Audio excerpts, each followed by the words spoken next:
do it! Just do it! Don't let your dreams be dreams. Yesterday, you said tomorrow, so just do it! E olá, programistas, sejam muitíssimo bem-vindos ao terceiro episódio aqui do Coding Game JavaScript, do Funnel Coding, a série onde a gente está resolvendo problemas de JavaScript do site Coding Game. Tudo muito autoexplicativo, né? Não sei porque que eu falei tudo isso. Eu sou o Valeriano e eu tô indo muito bem, obrigado, espero que vocês estejam indo otimamente bem aí desse lado. E bora, vamos codar, que já demorou pra gente codar a valer aqui nessa série. Como vocês podem ver, o código está exatamente da forma como a gente parou. A única coisa que mudou aqui é que eu coloquei um quê? Um commit inicial, configurei um repositório Git aqui para esse projeto, para a gente conseguir mandar ele lá pro GitHub. Vou colocar também na descrição do vídeo o repositório Git, onde vão ficar as linhas de código deste desafio. Meu Deus do céu, vamos lá! O negócio é o seguinte, uma das coisas que aparece aqui com que a gente vai ter que lidar com certeza é o readline. Esse cara é uma função provida pelo próprio Coding Game, pela estrutura do desafio deles. E a ideia, olha, é que a gente vai poder chamar esse cara as duas primeiras vezes para pegar o tamanho da matriz. Vale a pena relembrar o problema? Acho que vale, né? Então vamos lá.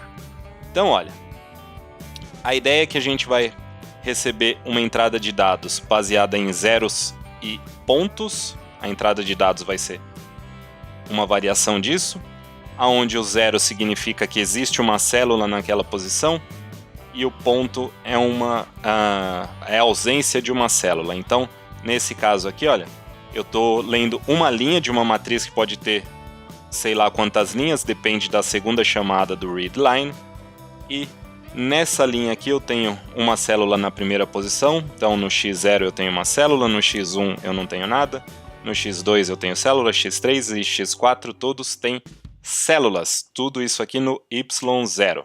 Então, ó, nesse exemplo eu tenho uma célula na posição 00, nada nessa posição, e à direita dela eu tenho uma célula na posição 20 e abaixo dela uma célula na posição 01. Então é isso que eu tenho que imprimir. Ficou completamente confuso, mas o site está aqui, vocês podem dar uma olhada.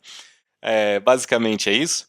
E o formato, né, que ele pede de saída se a gente estiver representando essa célula aqui 00, então a gente coloca lá 00, assim com espaço. À direita dela eu tenho 20, que é essa célula aqui, e abaixo dela eu tenho 01. Essa é a saída que ele pede. Não importa a ordem, mas eu tenho que imprimir todas essas células com todas essas informações, o que está à direita e o que está abaixo. Basicamente esse é o problema que a gente está resolvendo. Então voltando lá pro básico, né? Como que a gente vai fazer isso? Vou ler readline, vou chamar readline duas vezes para saber a largura e a altura da minha matriz, onde eu posso aqui colocar células ou não. E basicamente vou usar essa informação depois para chamar o readline uma vez para cada uma das linhas existentes na matriz, pegando aquela informação, né? Então aqui está um exemplo de impressão que a gente já vai limar fora agora mesmo, tá bem? E aí, galera, eu quero fazer o seguinte, como eu quero testar isso aqui na minha máquina, certo? Eu não vou ter, por exemplo, essa função readline disponível.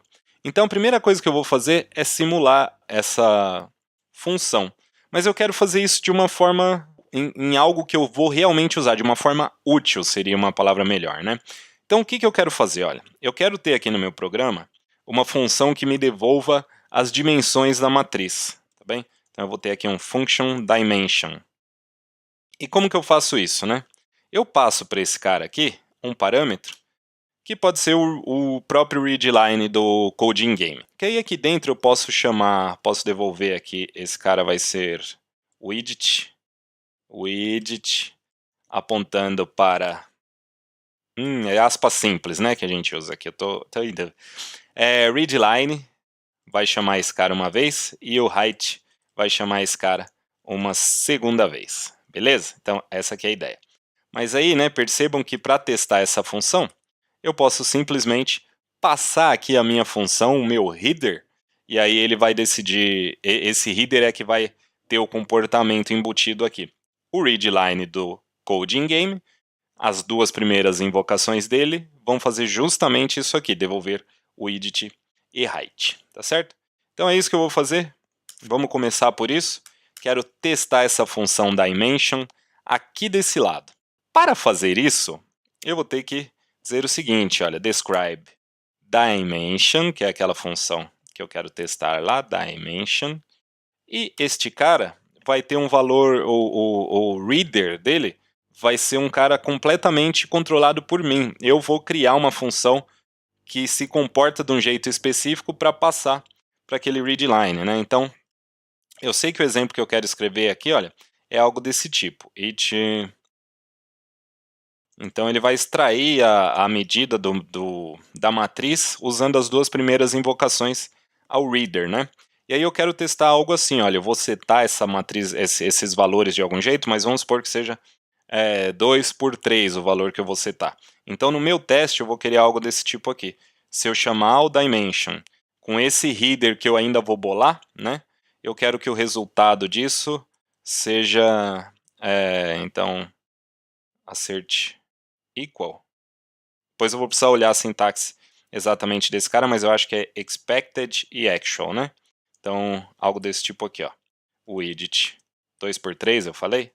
Não lembro mais, mas se não for, agora é 2. Deixa eu testar uma coisa aqui já. Editor novo, tenho que testar aqui as habilidades. 2 por 3. Eu dei uma pensada aqui pelo seguinte, muito provavelmente o retorno do reader aqui vai ser uma string, né? Então aqui a gente já vai testar também que a gente está fazendo parseInt. Se eu não me engano, no exemplo tinha isso, inclusive, né? Bom, posso voltar aqui? Podia voltar ali, mas não vou, tô com preguiça. Certo, muito bem. Então é esse o teste que eu quero fazer. Para isso, algumas coisas têm que acontecer. A primeira é eu ter uma função header que realmente que eu possa passar para cá, né? E que tenha garantido que as duas primeiras chamadas vão devolver 2 e 3. Então eu tenho que ter certeza disso, né? Aí uma das formas de fazer isso, galera, é criar, por exemplo, um arrayzinho aqui, responses, que tem esses valores embutidos aqui. Não precisa ser na outra linha aqui, né? Vamos lá, vamos fazer o seguinte, ó, 2 e 3, tá bem? E aí o meu reader aqui vai fazer o seguinte, return responses.shift. Então, essa é uma forma de fazer isso aqui. Se eu quiser fazer isso aqui de uma forma um pouquinho... Bom, vamos fazer assim primeiro, depois a gente vai complicando a coisa, né? Iterativamente, devagarzinho, devagarinho, então. Ah, não consigo rodar esse troço ainda, né? Porque eu preciso dar um jeito de exportar esse dimension que está aqui para o meu script que está aqui desse lado, né? Eu não lembro a sintaxe, agora eu realmente vou ter que olhar, é módulo exports, é alguma coisa assim, né? Mas esse eu vou ter que olhar de verdade, vamos lá. Então eu posso dar um módulo exports e passar um objeto para ele, né? Então eu poderia escrever algo desse tipo aqui, módulo exports dimensions e dimension e exportar esse dimension. Dimension. Ok, então dessa forma eu estou exportando uma função com o nome dimension. O problema é, coleguinhas, lembram-se, né, que eu estou fazendo essa gambeta aqui justamente porque quando eu rodo esse teste aqui na minha máquina, eu não tenho essas funções. Isso aqui é coisa do Coding Game, certo? Eu não sei como funciona a coisa lá, né, mas muito provavelmente eu não vou ter essa possibilidade de exportar módulos. Ele não está contando com isso, né? A ideia é que eu vou rodar todo o desafio deles nesse único arquivo. Ele não está esperando que eu estou escrevendo testes, importando esse arquivo em outro lugar. Eu estava apontando para minha tela aqui, na expectativa que vocês estivessem enxergando alguma coisa. Então o que eu vou fazer é o seguinte. Se esse módulo for undefined, aliás, precisamos discutir uma coisa sobre esse undefined. Então, eu vou criar um módulo .exports vazio, né? Módulo é igual a exports, agora sim, apontando para um objeto vazio, vazio. Acho que eu vou usar a mágica da edição aqui. Agora eu não vou ter nenhum tipo de erro ao fazer isso aqui, mas um detalhezinho que eu quero discutir antes. Então, como fala, tempo, corta. Vou discutir uma coisa primeiro aqui. Eu estava um pouco incomodado com aquela comparação usando dois iguais e eu não lembrava muito bem porquê, aí eu fui fazer a minha lição de casa e lembrei porquê, amiguinhos, que é o seguinte, olha. Isso aqui, ó, igual aqui, ó, deveria ser o quê? Um número é igual a um string? Claro que é, né? E isso aqui, ó, igual, com 3 igual. Aí não é mais. Pelo seguinte, né, quando a gente está usando igual na comparação aqui, o JavaScript tenta fazer uma conversão. Então, se eu tenho um número, ele tenta... Eu não sei bem qual é o lado que manda nessa conversão, né? Mas ou ele está tentando transformar esse cara em string para comparar, ou esse cara em número para comparar, percebe? Aí quando eu uso 3 iguais, eu não tenho esse mesmo efeito. Por que que isso é importante? Porque se eu fizer null igual undefined, eu recebo um truezão na minha cara. E se eu fizer null igual a undefined? Aí eu resolvo esse problema, certo? Isso é importante pelo seguinte, se eu quiser usar um objeto para comparar para usar não um objeto, se eu quiser usar null como placeholder, um null dizendo, olha, é a ausência de um valor, eu posso ter problemas com isso, certo? Um objeto que não foi definido não pode ser igual a uma coisa que eu fui lá de propósito e coloquei null, né?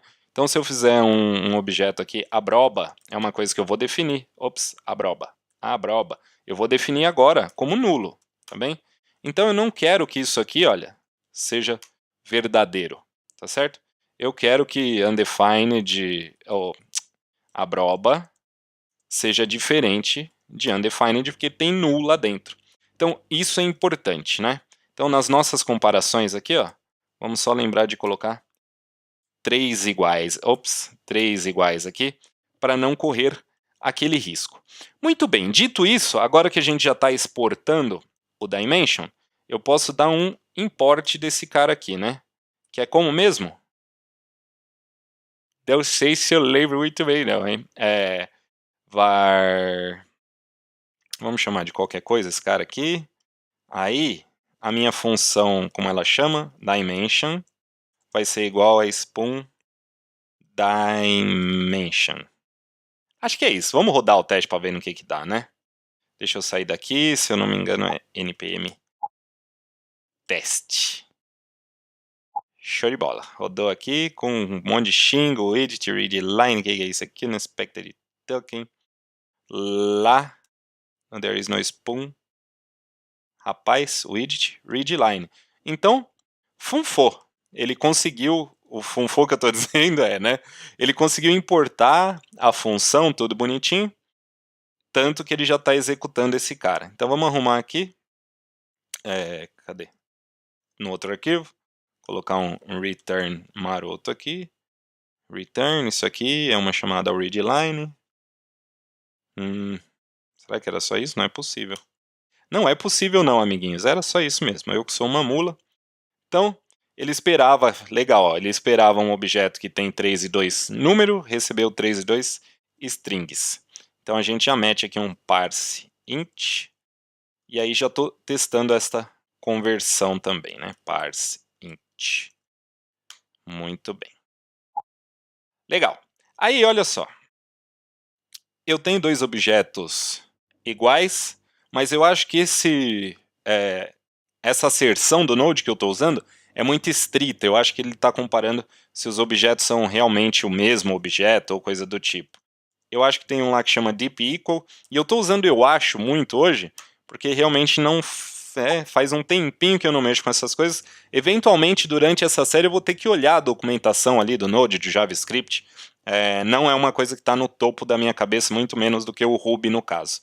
Tá certo? E se você gosta de Ruby, não esqueça de conferir essa outra série que eu vou colocar aqui em algum lugar, onde eu estou mexendo com o Ruby, ali, pá, Joe Ives, o Robot, Com isso, a gente já tem, olha, a sala pronta para testar, né? Eu já tenho a estrutura pronta aqui para...